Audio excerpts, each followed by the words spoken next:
Travis, and we're absolutely delighted to be associated with this very important event today, being organised by the Commission for the Economic Development of Rural Areas. And this session is devoted to the topic of economic development, and it's my great pleasure to ask Minister Phil Hogan, Department of Environment, Community and Local Government, to address you. One thing I would like to say is the Minister has been very supportive of the needs of rural areas, and he has a tremendous understanding as well of the needs of agriculture. And there's a very good relationship between the Department of Agriculture and Environment, and indeed ourselves in Travis. So Minister, over to you.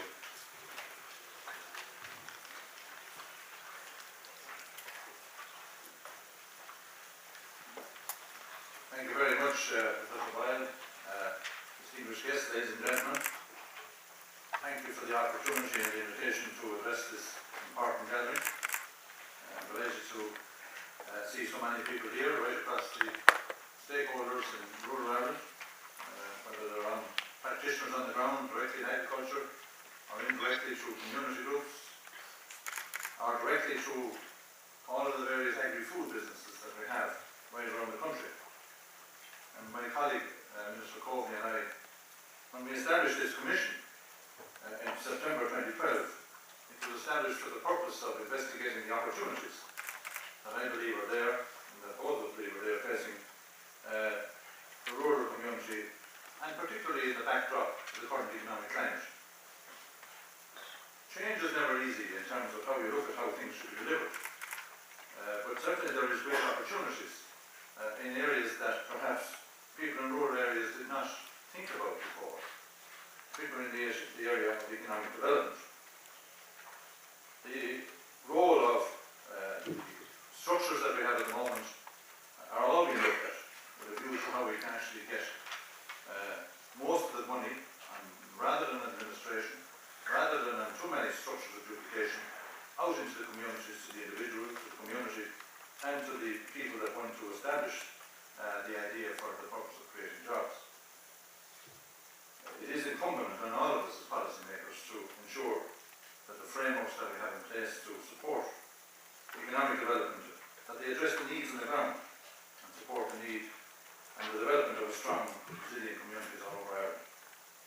So I want to thank Pat Spillane, the Chairman, and his group, and Chagas for giving, and my own department, the Western Development Commission, for supporting the work of having meetings around the country to enlist the ideas that have been the subject of many public meetings, stakeholder meetings, for the consultation process. Indeed, I understand that there was about 50 events that have taken place around the country, and indeed more to happen.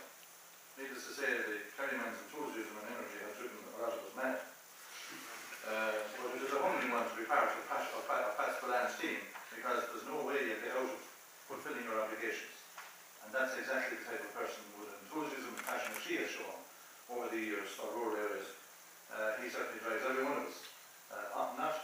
Not into any way, for getting the white coat path, but certainly driving us into a space where we actually think deeply about all of the issues that are relevant for us creating economic activity. And I want to thank you, Pat, very much for that energy and enthusiasm which you show.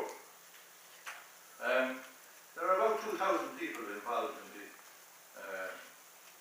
local development and community sector at the moment. In the community development sector, all of those people are doing excellent work, whether it's leader groups, the LCDP, TOOS, rural social schemes. And there's an impression being created, of course, that all of this is going to come to an end. We are going to have less money, definitely, in the rural development programme. But perhaps during running of the AFA, we might recently enough ourselves might be able to come to some understanding of that in relation to the 10%. But we are going to have a discussion on that in terms of what is the best way, directly through agriculture or indirectly through other supports from the common agricultural policy, that we can generate economic activity. And I suppose a lot of this is driven home to me recently by the huge role that Glanbia played in my own constituency. Glanbia are a big multinational company, global company, but they have a huge impact in every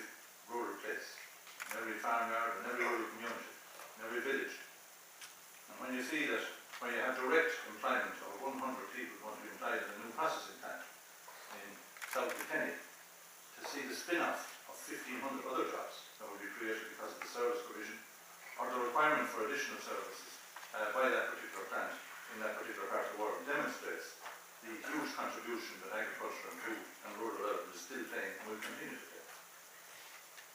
We lost our way as a country in the construction boom when we actually sidelined some of the activities perhaps, and we didn't put them centre stage in the agriculture and food area that we should. It was understandable, I suppose, at the time where rural young people were going to get a job at a local construction firm that were getting wages that they thought was lotto money.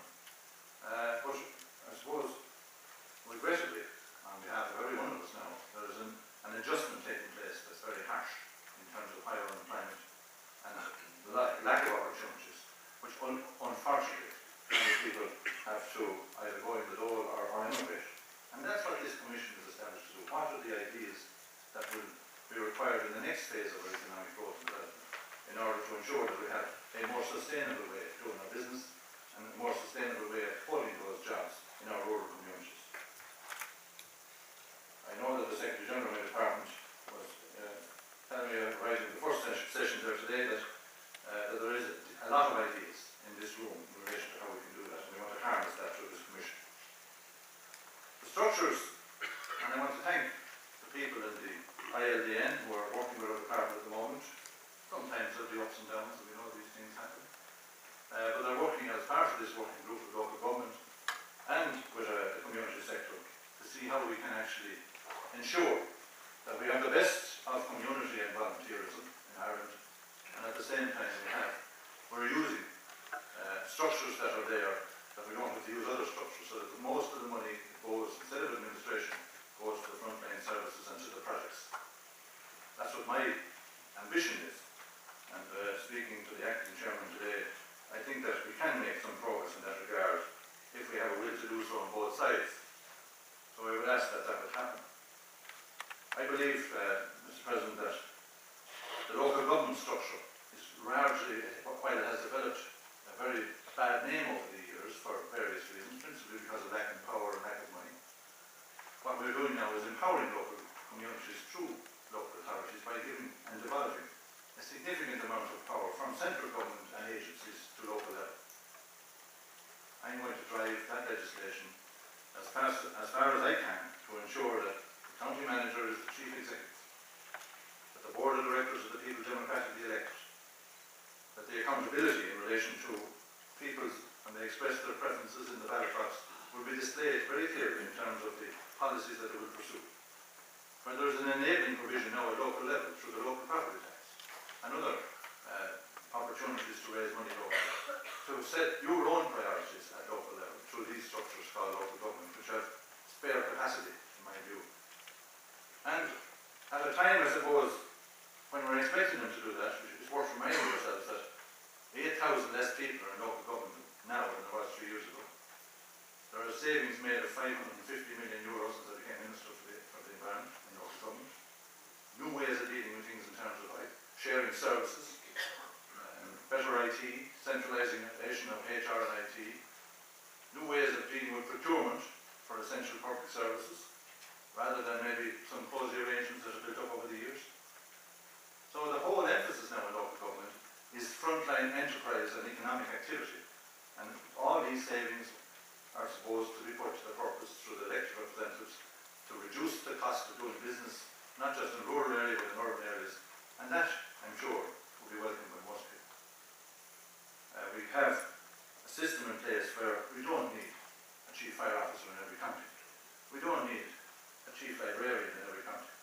What we need is more Indians rather than more chiefs, in order to ensure that we get people that are unemployed, that want to get involved, out on the ground, that money is made available for that purpose. And there is a model being brought together that will no longer stop at county boundaries or city boundaries, that will share with our neighbours where that is the right thing to do, without actually damaging the prospect of delivering the service on the ground.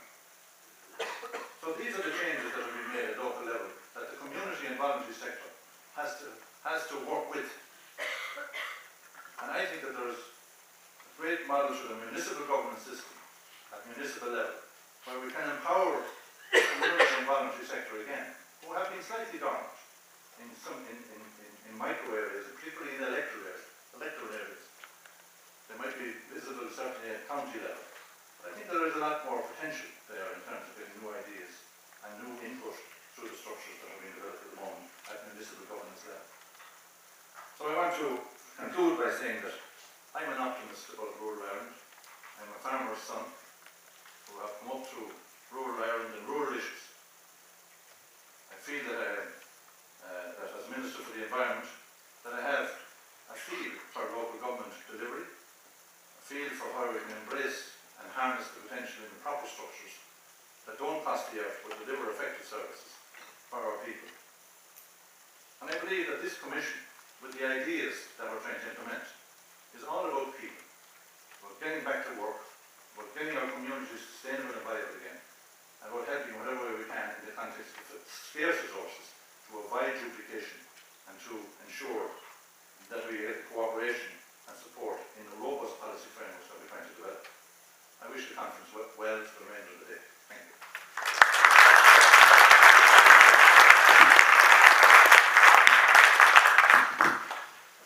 Thank you very much, Minister. We have two speakers now for the remainder of the session. The first speaker is Professor Cathal O'Donoghue, who's a colleague of mine. He's head of the Rural Economy and Development Programme within Jobs. Thanks, Jerry, and thanks, Minister, for taking your time out of your schedule and for your words today. And before I start, there's a number of people I'd like to thank. We're, I guess, at the tail end of our public consultation. We've been on the road since the end of January.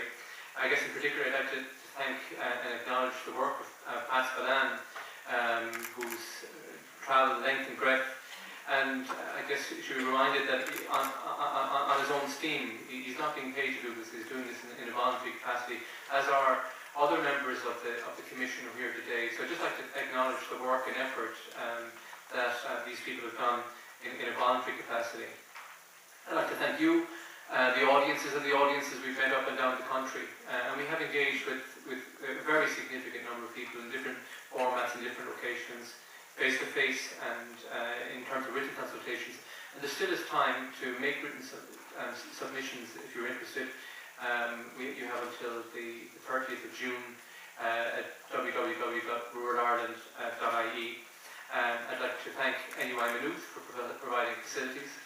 And indeed, we've had partners up and down the country in Institute of Technology, the GAA, community groups, universities who provide us facilities and support that have basically enabled us to run the Commission on a shoestring this year. And my colleagues in Teagasc have been very supportive. We've had access to our regional units who've given us local contacts and local access to media and so on. And that's been one of the key factors in that kind of local embeddedness of the organisation around the country in enabling the Commission to work, and indeed also our partners in the two departments and the West Development Commission. And then lastly, the team that we have within Cedra, the hours they put in. You know, they were here this morning at 7 o'clock when I arrived. The place was set up already. You know, that's great dedication, duty, and that kind of positive enthusiasm we get from the team we've seen across the country.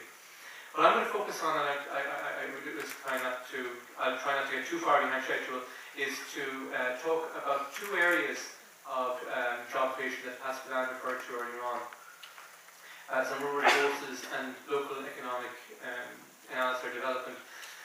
In particular, treat this as context. What we'd like from you in the discussion later on is your thoughts on opportunities and challenges to generate jobs and generate economic development in these areas. I mean, what we want from the consultation are those ideas, that we can sift those ideas and put them into our final recommendations that will go to Minister Hogan at the end of September. So our report is primarily built upon your views. And so we'd like to hear practical suggestions, and you can give us some background, some evidence that we can potentially dig into to make it easier to make recommendations at the end of the day. So rural resources deal with the resources, both natural, physical and human resources that exist in rural communities. And I guess across our whole public consultation, it's the area that we've had most ideas. You know, the country is brimming full of ideas for economic activity in these areas. I'm going to focus on two, on agri-food and tourism, but we've had input in, a lot of input in energy and marine and land use and so on, forestry, that we just don't have time to cover today, but there's a significant amount of issues. And our intent, we have a draft document that we've been writing as we've been receiving submissions, and we'll publish that towards the end of the process. So just to show that the ideas that you generate here today will be feeding into our process. You should see that expressed in that document at the end.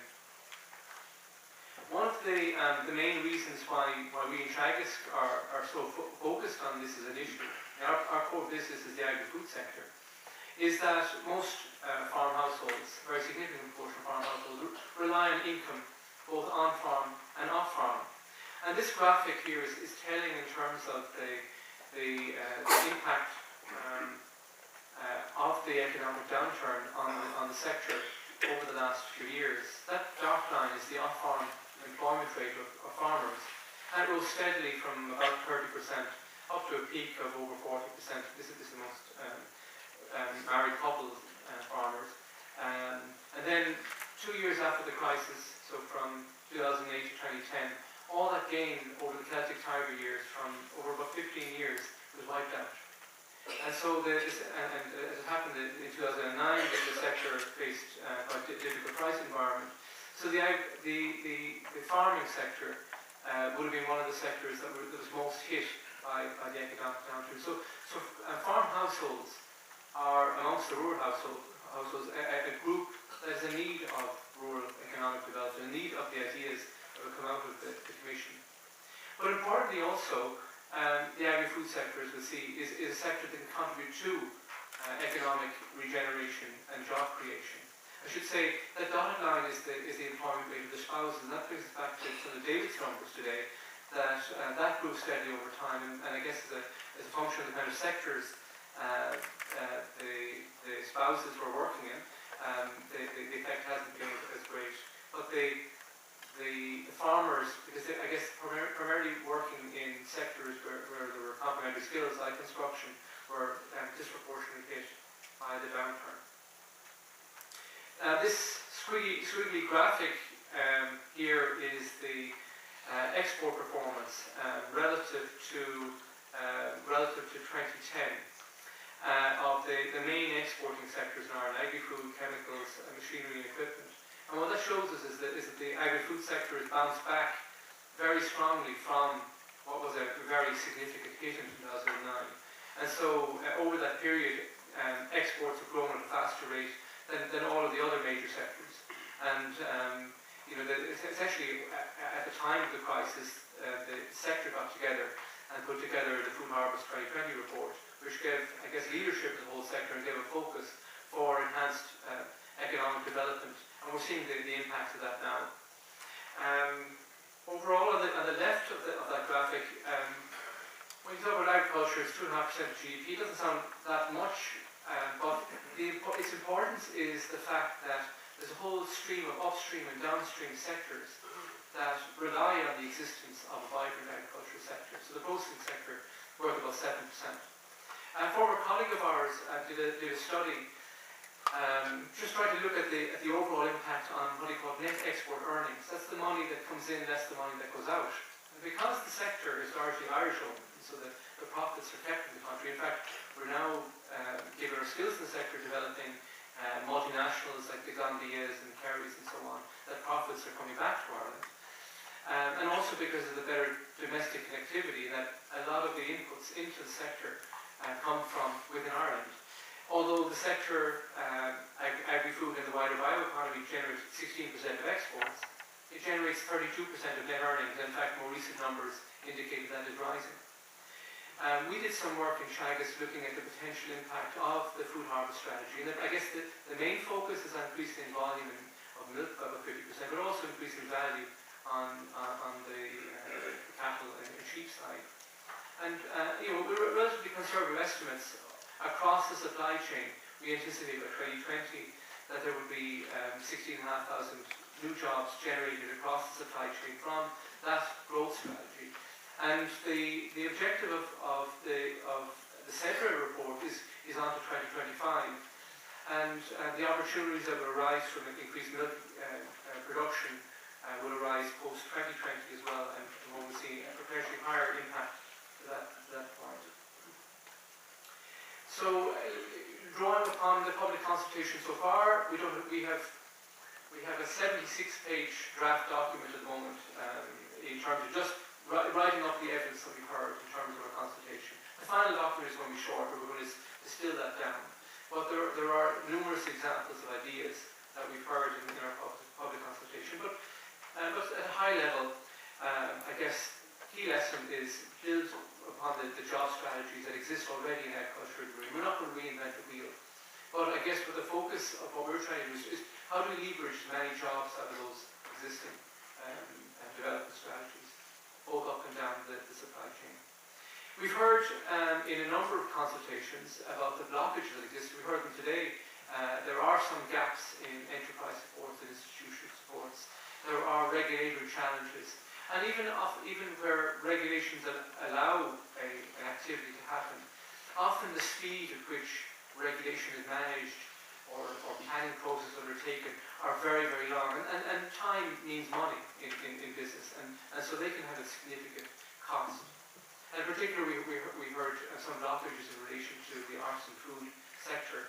Teagasc, in association with Partners Enterprise Ireland and Bodia, developed a food work programme that's trying to address some of those issues. But there are a significant number of successful businesses that basically need help to export and need help to overcome challenges, and we anticipate that will be in our recommendations in the end. We also heard about the efforts made by farmers across the country participating in the Rural Environment Protection Scheme and more recently in the Agri-Environmental Options Scheme, about the impact that that's had on the environment. But perhaps more could be done to leverage,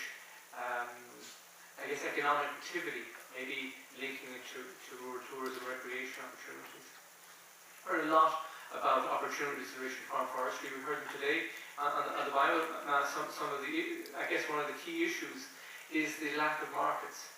That sometimes we've been incentivizing one side of the market, but not the other side of the market, and you need both supply and demand to exist for the market to function, and there have been some issues there.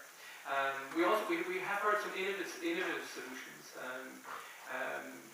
The Clearwood Energy project, for example, which has been reasonably successful in linking both suppliers and producers of biomass. We've heard some other examples. So there are ways around these problems, and I guess one of the aims of our report will be to highlight those solutions.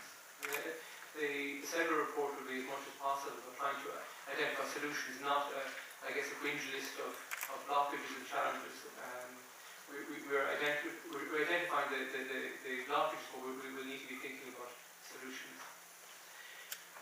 An opportunity that came up in every single meeting that we went through is in rural tourism. I guess we've been pretty successful from a tourism perspective in that left graphic. It's the overseas tourist visits at the time, which more than doubled over the course of the time. But there was a dip in the downturn, like most sectors, but it's coming back up. The numbers seem to be up again this year. But at the same time, the share of tourism numbers in areas outside of Dublin have been declining, although it has picked up slightly in the last couple of years. And there's so many ideas of potential for tourism that's untapped out there. And so we think perhaps there are opportunities for significant development in that space. I guess one of the key findings, but points that have been raised, that there isn't really a single rural tourism. It doesn't have a very clear identity. Rather, rural tourism is a collection of niche tourisms and mainstream tourism that build around resources in rural areas. One of the challenges that rural tourism faces is how to generate the economic activity from the activity. How do you generate money from people visiting? So I guess there's a view that a lot of the tourism comes out of the cities in busloads, views the sites, and then goes back to the cities and doesn't need much economic footfall.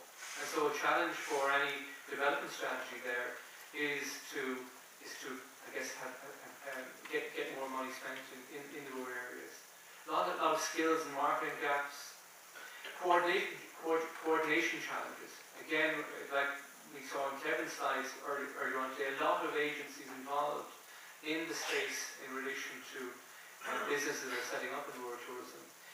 But sometimes there's I guess they're maybe working in different directions, which can be a bit frustrating for a business trying to get going in a sector when they're dealing with the state is telling them different things or moving in different directions.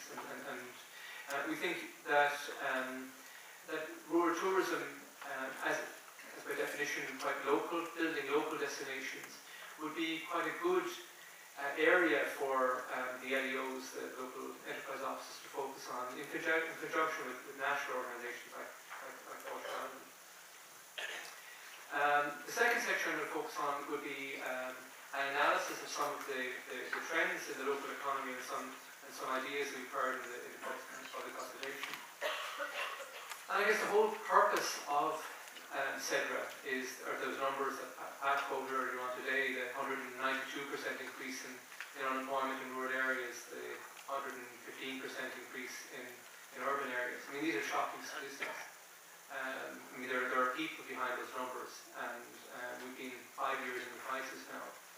What this graphic, what I'm trying to do is I'm trying to look at this is a percentage change in unemployment between 2006 and 2011 using the censuses, and to categorize areas by basically size of the local area, so open country, villages, towns, up into the major cities. And in terms of the change in unemployment, the areas that have been most affected have been, I guess, those small and medium-sized towns up and down the country. These are often towns that are maybe they're not hubs, they're not gateways, they're not county towns. Often they slip through the cracks in various development strategies. And you know, these. I live in South Galway in Ardran, and I guess Gort would be an example. You know, it does feel dying on its feet. It feels a bit unloved that it doesn't seem to be part of any strategy. But nevertheless, it's quite an attractive Georgian town with a lot of potential on the doorstep of the Burren. And those kind of towns have been struggling over the last few years, and cities they've all experienced an increase in unemployment to a lesser extent. But there is a different. This is the it's impossible to see the names of the counties, but this is the average increase in unemployment across the counties. And I guess in summary, those bars that go above the black line are those counties that have experienced an increase in unemployment by 200% or more. And they're Leitrim, Monaghan, Kildare, Leitrim and Roscommon. The green bar is the state, and the green line is just to show which are above national average and which are below. But the change in unemployment is only I guess, is one dimension. There were counties that were left behind to some extent in the Celtic Tiger area, like Donegal, for example, that Donegal is down to the left. It has got a huge increase in unemployment, but it has amongst the highest unemployment rate because it had high unemployment at the peak of the Celtic Tiger. And Donegal has particular challenges, and probably it would require cross-border cooperation, given that Derry would be the closest major city for economic development in Donegal, and we will be discussing that in our report. This graphic presents the unemployment rate in 2006 and 2011, and it looks slightly different in that the unemployment rates are higher in the medium-sized towns, Waterford and Limerick. with the market towns going below national average to above national average, kind of reflecting that change over the course of the downturn. And there's still a below national average unemployment rate in the countryside and villages, but that to some extent is masked by underemployment and the impact of migration, that people don't hang around. There are the short-term issues and the immediate issues in relation to our strategy in terms of the need to generate jobs for those people in the short term. But in the long term, there are issues in relation to industrial structure. And what this graphic consists of is the employment share in different areas, open country and so on, up to the national level on the right, agriculture, construction, transport, or manufacturing, construction, commerce and so on. And in the countryside and small towns, agriculture, manufacturing, construction jobs are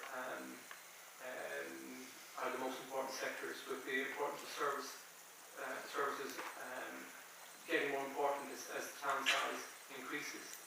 But I guess one of the challenges of having those sectors as the main sectors in areas is agriculture, manufacturing, construction. The bars there on the left is the percentage change in those sectors between censuses. Between 2004 and 2012. They're sectors that, at least in terms of employment, have been losing employment share over time. And so there is a longer term issue in terms of industrial restructuring and sector restructuring to restructure the types of activity that goes on in rural areas. Agriculture, I guess, to some extent with the abolition of the quota and the change in circumstances, particularly over the last 2 years, may well buck that trend. But construction still is a relatively important sector in rural areas, and for at least in the short term is unlikely to be a growth sector. So a challenge for rural areas is structural change. This is maybe hard to understand. This is what I call net jobs. So a job is where somebody works, and employment is where workers live. Net jobs are the jobs in a town minus the numbers in employment. And so if the graphic is above the line, it means that there are more jobs in the town than there are people in work. And if the graph is below the line, there are more people in work than there are jobs. And I guess that's an indication of where the economic activity exists. And the red bar is 2011, and the blue bar is 2006. And so with towns 5,000 or more, there are more jobs than employed residents, and thus a source of jobs for the hinterland. And I guess a question for national development strategy is, can we shift the balance between urban and rural into more jobs, more economic activity in these areas, or do we take it as a given? I mean, is it a natural economic force that we let go and we say, listen, we'll be happy with the jobs wherever they are, or can we do something to influence that? And I'd like to pose that question to you. Challenge in terms of economic development is a share of the population with tertiary education, the skills level. And rural areas, towns, Waterford City and Limerick City have shares below the national average. And this is a challenge in terms of the new economy, as David was talking about. It reflects migration and brain drain. It's not that there are significantly lower proportions attending college. In fact, the children of farmers have amongst the highest university participation rate. But I guess the challenge is many who leave don't come back. And so a challenge for policymakers is what can you do to improve the skill set. Essentially, to a large extent, how do you reskill the 200,000 odd people who lost their jobs with the property crash in the construction sector? And so in terms of job creation potential, this area of local development and local demand is probably the largest area of potential job creation. But probably the single largest factor that will drive it will be a return to consumer confidence. In 2007, the national savings rate was 2%. It's now 12 to 14%. That doesn't mean that people are stashing money away in the bank, they're running down credit cards, paying off their mortgage, they're running down debt. Well, this is a function of a lack of confidence about the future, that people want to hold less debt. And 2% is probably too low. The long-term sustainable rate is probably somewhere in between. And once fiscal balance is found, we balance the books in 2015, and one would expect there to be some recovery in confidence. That has primarily impacted in terms of investment, less so on day-to-day purchases, which have held up, but people aren't spending money on not building, and they're not unlikely to build in many areas in the short term, but there are opportunities for things like retrofitting. We've heard a lot about the opportunities in the green economy post-2015. Another issue that we've heard about, and we discussed it this morning as well, is the idea about supporting viable existing businesses. A lot of our supports are focusing on startups rather than supporting viable businesses. And given this kind of exceptional demand circumstance, where there are businesses that are perfectly viable in the long run, but are struggling with demand between now and 2015, let's say, is there more that we can do to help those businesses stay open? It would be cheaper to keep a job that exists than to generate a new job. 1 minute. Yeah, that's right. And we've heard access. So just to summarise, rural economic development is not necessarily an east-west issue. Something to hear is a west issue. Amongst the counties that have the biggest rise in unemployment in the areas around cities. And there are similarities, particularly between Waterford and Limerick and the rest of the country. We've heard a lot about the complexity of the issues. And so there's challenges, short-term job creation, long-term structural change, and also the future role of small and medium towns. Thanks.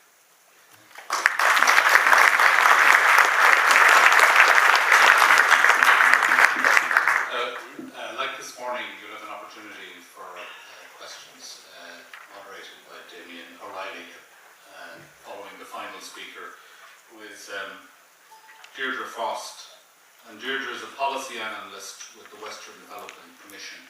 I would like to acknowledge the support of the Western Development Commission in sponsoring today's event, of course, along with the Minister's Department of Agriculture, Food and the Marine. So over to you, dear. Thanks very much, Cathal. Minister, ladies and gentlemen, thank you very much for giving me the opportunity to present some findings.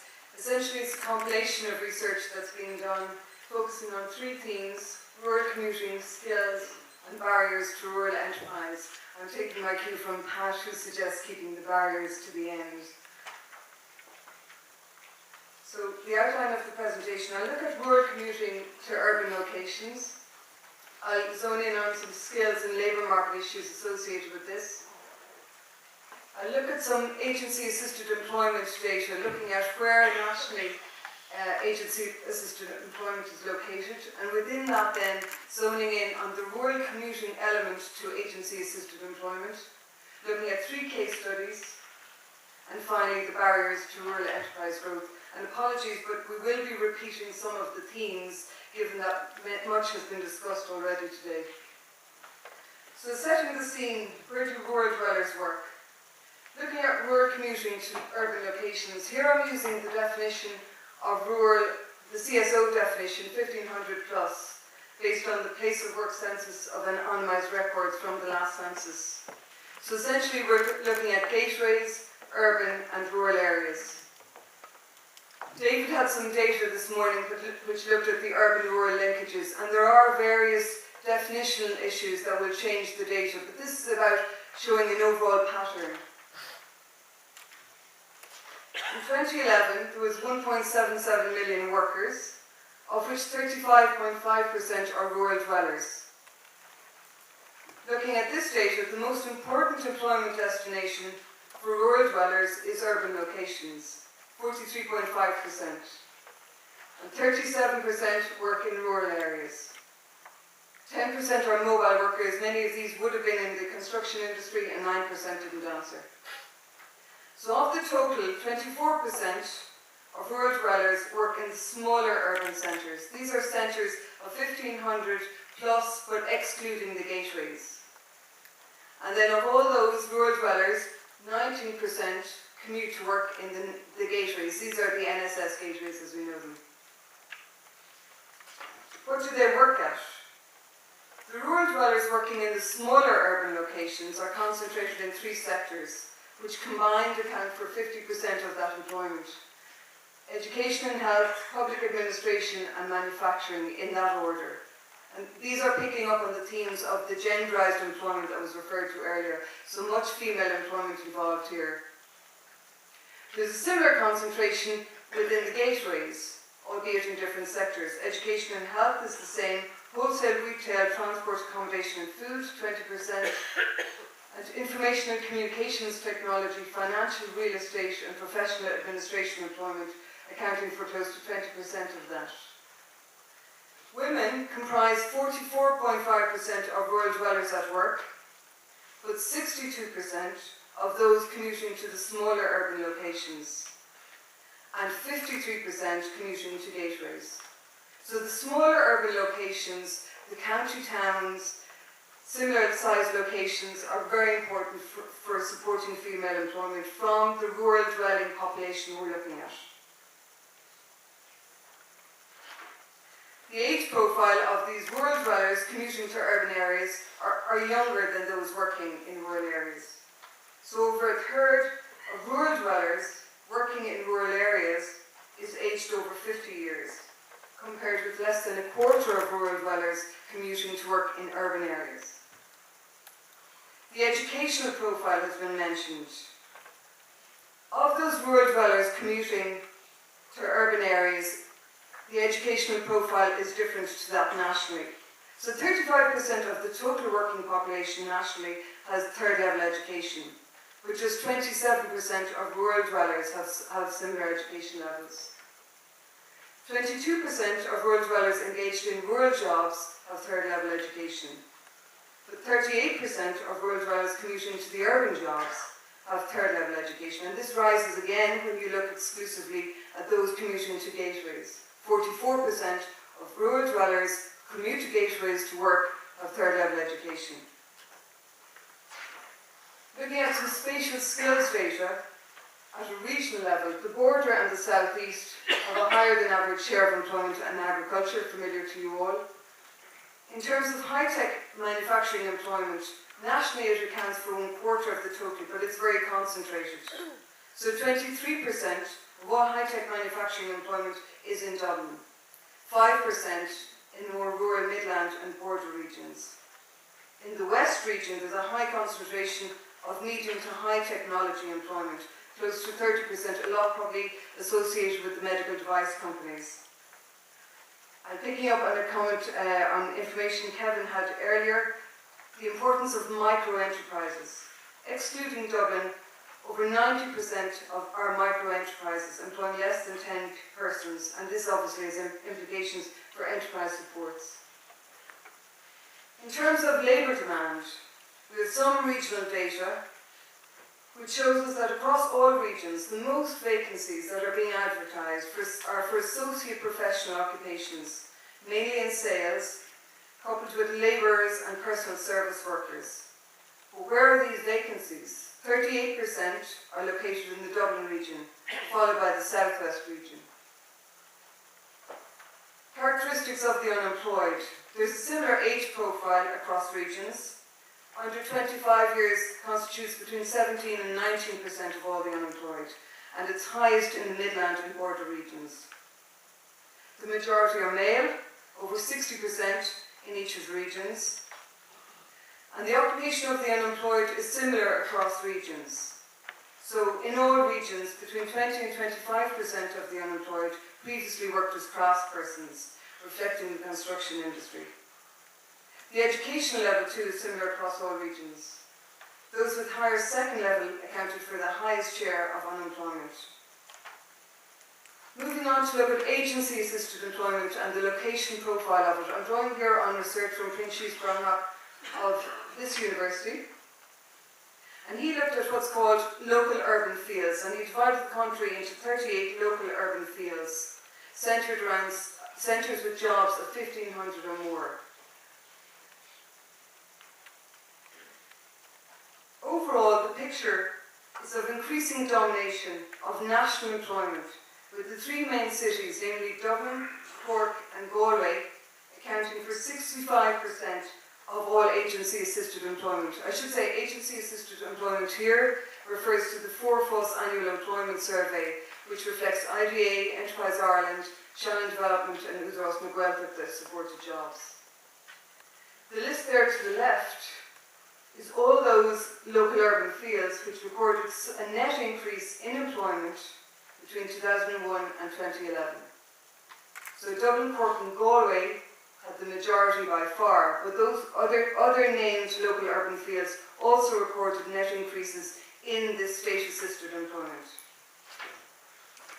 From a sectoral perspective, Dublin's share of manufacturing-assisted employment was 22% in 2011. Cork's was 18% and Galway was 10%. The combined share of these three cities rose from 42% in 2001 to 52% in 2011. In the services sector, the domination is even more pronounced. Dublin had a share of 67% of all state employment, Cork was 10% and Galway 4%, rising from 77% in 2001 to 80% in 2011. However, as I said, some of the urban fields which had a net increase in employment in this period were the smaller towns. So Ballina, County Mayo, had a net increase of 183, Bantry, Clonakilty, 168, Carrick and Shannon, an increase of 408, Clonmel, by far the biggest success there, 1,022, Mallow Mitchelstown, 387, and Wexford New Ross, 146.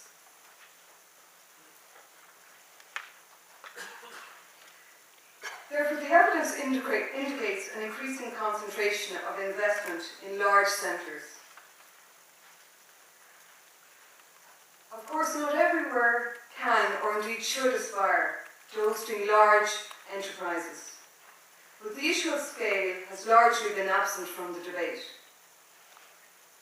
Smaller companies or sites within companies can and do successfully operate from smaller centres. And we can see this from the previous data.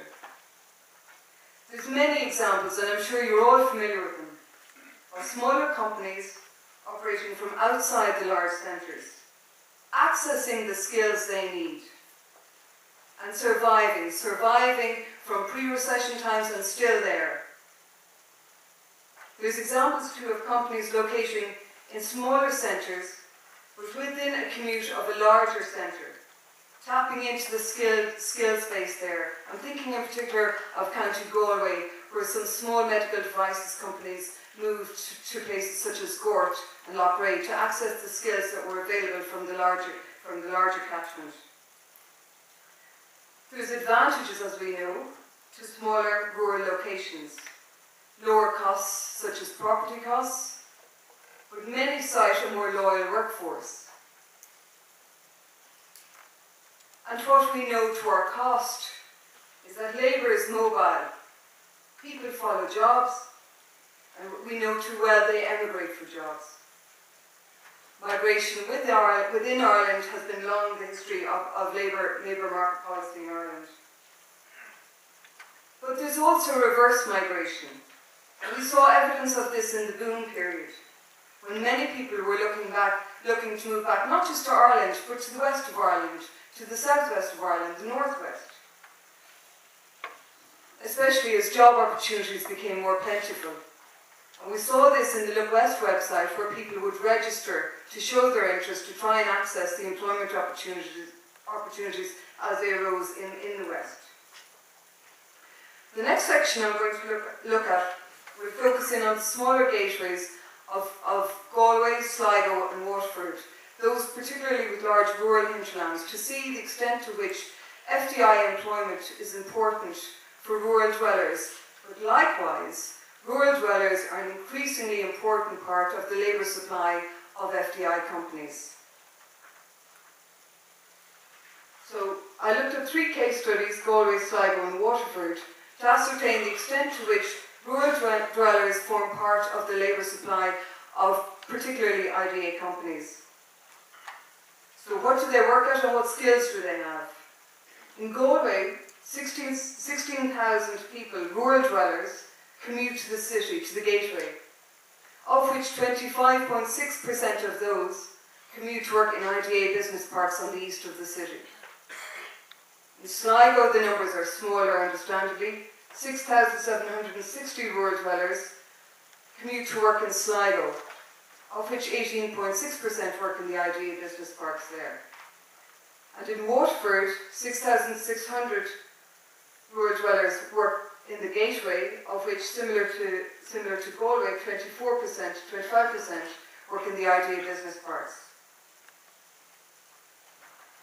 In all three case studies, manufacturing is the most important sector, over 60% of activity in each, followed by information and communications technology. And the proportions are there. Waterford 19%, Galway 15%, and Sligo 13%.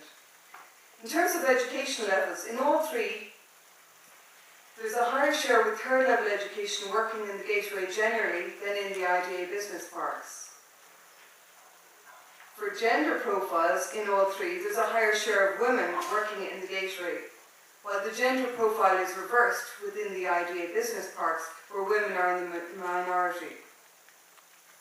In terms of the general catchment and geographic extent, in Galway and Waterford, over 75% of rural dwellers commuting to the IDA business parks have a travel time of 45 minutes or less, while in Sligo it goes up to 83%. In terms of longer distance commuting, in Galway 14% of those rural dwellers travel 1 hour or more. Sligo is much less at 7% and Waterford is 11%. Moving in now to the barriers to rural enterprise growth. OECD research and WDC research on foot of that has looked at some of the key factors that militate against rural enterprise growth. And the following three have broadly identified: infrastructure, human capital, which we've coined the 3 E's, which is enterprise, employment and education, and innovation. Briefly running through these. Investment in infrastructure is important, but it's not enough. In terms of human capital and the 3 E's, regions are successful only because enterprises in those regions are successful. When enterprises grow, employment grows, but both are dependent on a skilled workforce. And in terms of innovation, and it's been mentioned already today, to remain competitive, firms must continually upgrade skills, capabilities, access new ideas and technologies. In terms of the 3 E's, rural enterprise need the right skills. The brain drain has been mentioned. It's often a feature, especially in recession. Skills need to be attracted back to rural areas, so the quality of life factors are vital in rural areas. In terms of upskilling, raising the educational attainment of those with lower educational skills is important and has been mentioned. And for employment, job creation strategies should recognise the differing rural needs and strengths and tailor them accordingly. Some barriers to specialist training have been identified, such as cost and distance. Much of the training occurs in cities. So barriers should be addressed in the design of education and training, particularly looking at flexible learning and online provision. In terms of innovation and infrastructure, innovation and improved productivity will underpin future enterprise success. And the opportunities to align research with rural strengths and growth sectors should be explored, and the institutes of technologies and universities are critical in this. Investment in physical capital plays a key role in developing rural areas, generating productivity gains for local businesses and increasing the attractiveness of an area for investment. The key infrastructure's deficiencies that have been identified, and I'm sure there are many, but the key ones are broadband, transport and energy. In terms of broadband infrastructure, broadband is considered the #1 priority infrastructure, not just for rural areas and not just for those who don't have it, The National Competitiveness Council have identified it as the most critical infrastructure need. Broadband has been compared to electricity and electrification because it's transformative. It changes what we do and the way we do it. But it's also similar to electricity in that it's now a basic utility. It's not an optional extra. So what are the issues around broadband? The first, as I'm sure most of you will attest, is that not all areas have basic broadband, although it is being rectified. The Western Development Commission has done a lot of work in this area, and we have some case study evidence which highlights key issues for the SME sector around capacity, the price of broadband, and the level of service they can access. The government published its National Broadband Plan last year, and in it they proposed different targets for different areas. The WDC has done some research on this and looking at the implications. We've drawn a map which should suggest that the new national broadband targets will end up looking like this in terms of broadband provision. What's being presented is 3 targets. The cities will have targets of 70 to 100 megs. The semi-urban areas will have targets of 40 megs, and the rural areas will have targets of 30 megs. They're depicted in the aqua green area. The key issues we see arising from this are that in the first instance we're institutionalising a 3-speed Ireland. Those areas with the 30 and 40 megs will be at a distinct disadvantage in attracting enterprises compared to essentially the cities with the 100 megs.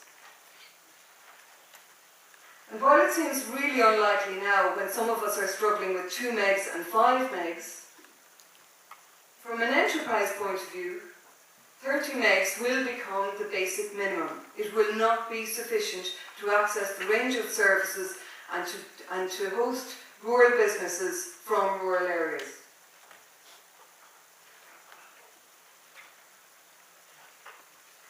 In terms of addressing these issues, the state does have a role in that much telecoms services are delivered by the market, but the state accepts the need to invest where market failure arises. So the state has a choice in deciding to deliver on these services, how it does it. And there's a technology choice around fibre delivery or wireless delivery. In reality, there will be a mix of both. But fibre is the most future-proof technology, so we need to make sure that the fibre reach extends as far as possible into rural Ireland to ensure the best case for future delivery. The Programme for Government and Forfos both recommend some state support for fibre to the premises, as it's known. There's also a case when we look at the long-term value of fibre and broadband infrastructure to look at the value over a longer term. So the infrastructure is likely to last for 30 to 40 years. If the state is investing, we need to look at the return on investment over a similar time frame. As I said, wireless delivery will still be critical in rural areas, particularly the remote rural areas. And the WDC report has further 12 recommendations which will try and support rural delivery if implemented. Moving on to transport infrastructure. Quality road and rail and international air transport plays a crucial part in positioning rural areas within a modern global economy. The investment we've seen on the road network has primarily been on the inter-urban motorway network, which is great if you're near it. It provides shorter and more predictable journey times. However, rural areas without access to such motorway infrastructure have become relatively more remote. I'm thinking in particular of the northwest. In terms of rail and rail freight, it can be a mode of choice for the distribution of bulky materials, a lot of which comes from the rural sector. I'm thinking of Quilcha, which use the rail connection from Mayo to Dublin Port. I'm also thinking of mining and quarrying and tar mines. In terms of airports infrastructure, and the earlier slide from Cahill illustrated the importance of air access in supporting gateway tourism to urban centres such as Dublin, airports are gateways to regional and rural tourism too. If we don't have the right access to support visits into rural areas, the visitors won't come regardless of the product. So there's a need for access to good international connections and good road connections to these airports. There's a forthcoming national aviation policy which is being devised. We need to make sure that rural areas are visible in this report. Finally, I'll end with one slide on energy consumption. WDC research shows that users in areas often the natural gas network, which is much of rural Ireland, face considerably higher fuel costs. While most rural users use oil or LPG as an alternative, these are clearly, as you can see from the graph, more expensive. And they'll face higher rates of carbon tax as well for these fuels.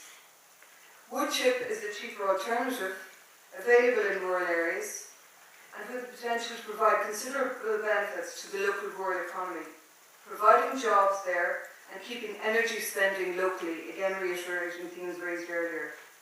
However, this sector is only developing slowly.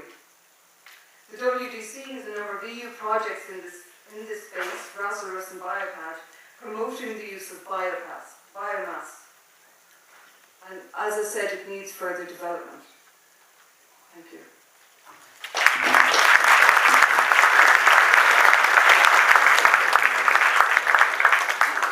Okay, ladies and gentlemen, I'm now going to hand over to Damien O'Reilly to moderate question and answer for the session. I'd just like to thank all the speakers for making my job very easy. Okay, thank you very much, Jerry. We have about 20 minutes. We're really well on time, spot on time actually. So there's no need to rush. Minister, can I just start with one question? Everybody, I think, welcomes the idea of cutting public spending and getting rid of fat and streamlining, but you talk about 8,000, that's 8,000 jobs less though in rural Ireland, or is it the lesser of two evils? When you're cutting those jobs, they're still people, their jobs, their incomes that are no longer. Well, I suppose, Damien, if you have a problem and you want to solve it, first of all, have to have a policy. A policy has to be developed in order to underpin it. And what I would say is, that's the first way. Then we look at structures. What structures we need to deliver it. In the local government sector, which haven't been reformed since 1898, we're developing a new municipal system, which will have 31 local authorities instead of 114. We'll have 949 councillors instead of 1,627. And we have 8,000 staff less in local government at the moment. They're not all in rural areas. What we're looking at is how we can actually get a more effective and efficient delivery mechanism to the people that need it on the ground and communities, rather than having a bureaucracy that's not needed for the modern day. Okay. Cathal made a very good point earlier on that at the end of this process, Cedra will be putting together a report and recommendations which they will actually be sending to the Minister. But you are stakeholders, so you now have an opportunity yourselves, if you have ideas and suggestions about re-energising rural Ireland. The Minister is right here now and he will be here for the next 20 minutes and taking notes. So what I'd ask you to do, okay, if you have a question or a specific question, that's fine. Maybe if you have real ideas that you have now an opportunity to put to the Minister rather than having to write him a letter as you've probably done in the past. So again, we have the microphones, and if you just raise your hand. We have one here. I know Seamus is up the back there. Yeah, so we'll start up there and then down here. Go ahead. And as I said, just if you, the opportunity is here now to speak directly to the Minister. Jim Finn, North Prairie Leader Partnership. I'd like to address something that Cathal mentioned. You mentioned, Cathal, in your address, resources. I would put it to everybody in this room that the most important resource that we have in this country at the moment is our young people. And we should be tapping into them to help us to become a very, very economic, viable country again. I would also like to say that young people are the backbone of rural Ireland, and they're going to be the backbone of rural Ireland. And we cannot have a rural Ireland without having farmers. They have been the backbone and the strength of rural Ireland since man started farming on this particular island. And I would say that we would want to do something to try to raise, or lower rather, the age of the farmer. We have too many farmers that are over 55, and really and truly, if we are to look at how we're going to improve economically, and particularly at farming, farming today is a young man's game. A young, well-educated farmer is a farmer who will drive the rural economy. That same farmer is the person who, given the opportunity, will create jobs on his own farm with an alternative farm enterprise, or a job for somebody in his own rural area by growing a crop that will allow another young person to build an industry around. We need to incentivize these young people. And there are case studies to prove it. Many, many years ago, we had the Farm Retirement Scheme and the Installation Aid. And that took an awful lot of farmers of my particular age out of farming and allowed young people to go into it. And I'm quite sure there are plenty of statistics to prove that those young farmers who took over in the mid-90s or the early 90s have been the drivers of farming in Ireland today. I think we should go back to that. Okay, thanks very much, Jim, for that. Okay, there's a man here in the green top, just here. Thank you. Just introduce yourself, who you represent, and just your point if you could brief. Thank you. Okay, thank you, Mr. Chairman. Oliver Ryan, Parcel, Cloughtshore Community Development Committee. Not very long on it, and my job is to bring back something to them for raising money and for improving what they're doing already. It just occurred to me today, and it's an idea perhaps. Yeah, it is rubbish. Yeah, okay, you were talking about a one-stop shop. It just occurred to me, could we have a website showing all the various grants that are available, all the various agencies on one website, all the various ideas, both national and European, and with maybe somebody explaining each one, and as well as that, have instances of how people, or even make it a condition of people availing of the grants, that they would actually explain what they did with the money, how they got it, and so forth. In other words, the one-stop shop on a website. I'm just thinking of something that would be of particular use to us, I would imagine. Okay, thank you, Lord. Is someone else over there? Up here, yeah. Right there. Ideas for rejuvenating the economy in rural Ireland. Michael Cuddy, party retired.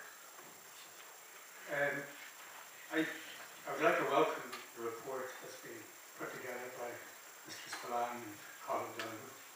And I think the analysis is really important to finding solutions. But I think that this whole dichotomy between urban and rural is something that has to be looked at more carefully. We heard from the last speaker there a lot of statistics that were very static. It's the dynamics behind those that are really important. And I would break up the country into cities and their hinterlands, their catchment areas, and the rest. There's a very big difference between rural, which is within commuting distance of our city, and the rest, ones that are beyond that commuting distance. I'm from Galway, and looking at what's been happening in Galway, Galway is a great magnet. Jobs were created in Galway. People from Galway took employment there. But an awful lot of people came into Galway from other areas, not necessarily from the rural areas, but went out then to live in rural areas. So you talk about something like 17,000, approximately half the employment in Ireland, or in Galway, is taken up by people who are coming in from beyond the city boundary. But I would suggest that more than half of those, probably 60% of those, have actually come in and built houses outside of Galway. So it's that dynamic which is really important, which is not captured in these cold statistics. And I would suggest that in the analysis, that you look behind those statistics a bit more. And so in addressing problems in rural areas, there are those two distinct type of rural areas within a catchment area of a large city and beyond. Okay. Johnny here in the blue, okay, man up here and then John, yeah, go ahead. Jack Roach, Jack. IRD Hello. We have had some great presentations today, and we started off this morning with the enthusiasm of Pat Spillane, and I'm glad the Minister is here. I think from all the presentations there are two important words missing: common sense. And a lot of the problems in this country could be solved with common sense.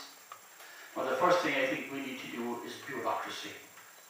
And if any person wants to start an enterprise or a project, first thing you must do is apply for planning permission.